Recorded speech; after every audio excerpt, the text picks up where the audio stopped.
It has been nearly 200 days and the war in Ukraine seems to be changing. The Russians have been pummeling Ukraine hard, but the onslaught has been slowed by fierce resistance from Ukrainian forces. But now something new is happening in the battleground. Kyiv appears to be getting bolder with its counterattacks. The most intense fighting is on in Kharkiv as we speak. Kyiv's forces have announced robust gains as part of a broader counteroffensive. The battle hardened when Ukrainian troops made a sudden and deep thrust behind Russian lines. Ukrainian troops claim to have recaptured more than 700 square kilometers of territory in the south and in the eastern Kharkiv region. And not just Ukrainians, even the Americans are elated. The HIMARS using the Gimler's rockets have been extraordinary in terms of enabling the Ukrainians to service the targets that they need to service inside of Ukraine. And so they've used those munitions and things like HARM missiles to begin to shape the battle space in such a manner that they are changing the dynamics on the battlefield. So we see success in Kherson now. We see some success in Kharkiv. And so that's very, very encouraging. There is pressure on Kyiv to demonstrate progress on the ground before winter sets in. For now, this latest success on the battlefield seems to have bolstered the wartime president.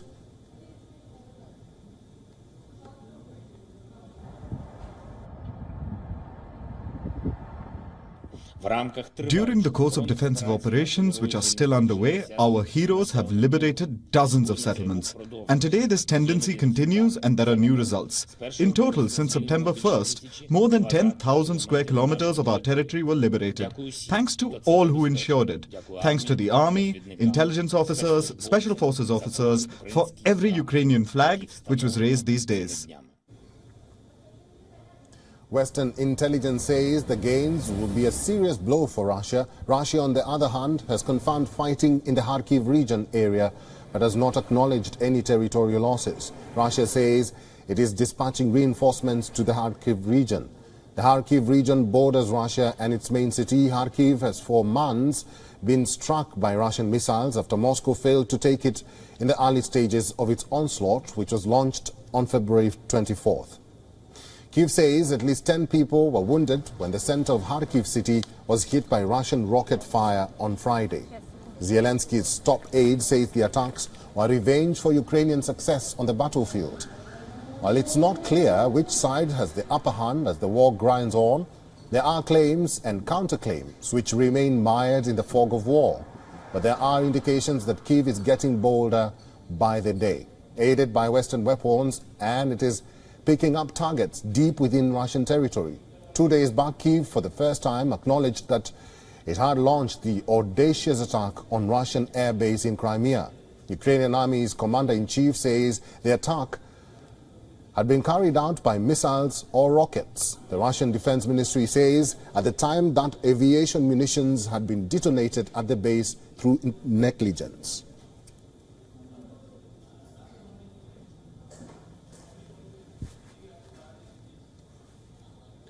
Well, for more on this, Vladislav Davidson is joining us from Kyiv. Davidson is a non-resident fellow at the Atlantic Council. Davidson, welcome to the program. What impact will it have for world and especially Europe if Ukraine gains control of Kharkiv region? Look, there are a lot of American and international elites and policymakers in Kyiv right now for a large international conference, which has been planned for a very long time. This is the first large international political conference that's happening.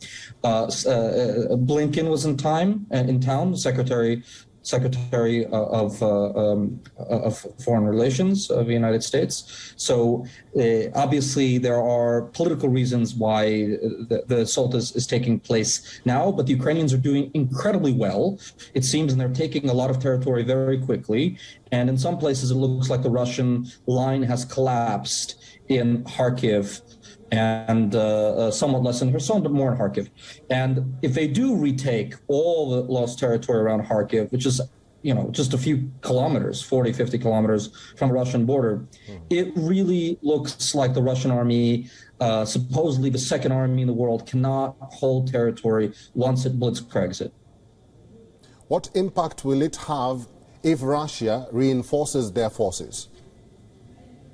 Look, they're having a very difficult time. They're spread thin. The Ukrainians look like they tricked the Russians by announcing a counteroffensive in the south, where the Russians brought their best organized and best trained and elite troops from Kharkiv to Kherson. And at the same time, the Ukrainians hit Kharkiv and Kherson at the same time. So they didn't just stay in the south with their counteroffensive. It looks like there was a trap, and the Ukrainians were able to hit both locations at once and able to cut off many of the best trained, what's left of the best equipped Russian troops on the Kharkiv river border, and to keep various towns taken by the Russians 6 months from being retained by the Russian army. So we've seen a lot of very interesting videos on social media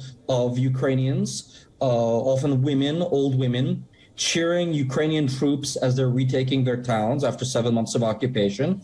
And this is a blow. It's a blow in morale, and losing 400 square miles or 500 square miles or 600 square miles in 5 days of fighting never looks bad. I mean, it doesn't look good. Vladislav, I want you to make this very brief. In your own view, where do you think this war is headed?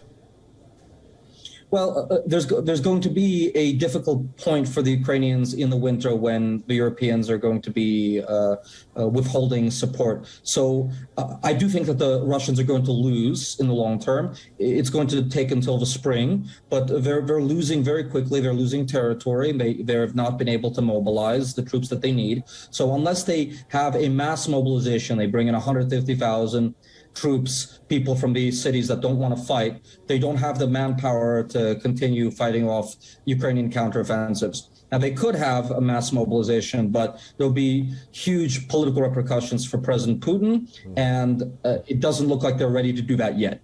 Are they capable? Yes. Have they done it yet? No. So long term, the Ukrainians are going to win. Medium term, it's going to be a very bad winter, as President Zelensky said today at the conference, a winter of discontent. All right. I've been talking to Vladislav Davidson, live from Kyiv. Thank you. Thank you.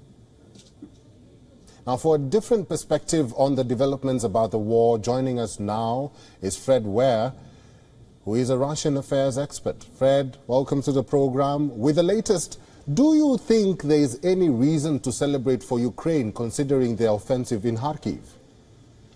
Well, of course there is, and I think even the Russians admit it. I do follow Russian telegram channels pretty closely.